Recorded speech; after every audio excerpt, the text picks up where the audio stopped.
কবিতাটি লেখা নির্মলেন্দু গুণের, অর্জুনের রাজ্য।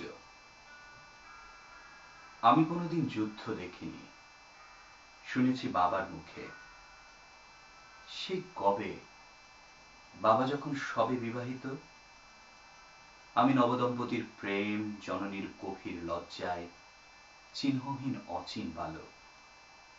সে কবে 1939-এর মাঝামাঝি একদিন হঠাৎ বিকেলে একঝাঁক পাখিদের মতো কিছু বোমারু বিমান বাবার উপর দিয়ে আমাদের গ্রামের মানুষ আর বুড়ো বটগাছটার পাতাগুলি ছুঁই ছুঁই করে উড়ে গিয়েছিল বঙ্গোপসাগর হয়ে জাপানে, বার্মায়। আমি কোনোদিন যুদ্ধ দেখিনি, শুনেছি অন্যের কাছে, ইতিহাসে, পাঠ্য সিলেবাসে। পরীক্ষায় প্রথম বিশ্বযুদ্ধ এসেছিল একবার। আমি যুদ্ধ না দেখেই চর্বিত চর্বণে লিখেছি অনেক কথা, সভ্যতা বিরোধী এর নিপুণ ভূমিকা। চীন আর ভারতের সীমান্ত বিরোধী 1962-তে আমার এক আত্মীয়ের দূরের আত্মীয় মারা গেলে আমি তাকে কাঁদতে দেখেছি সারা রাত।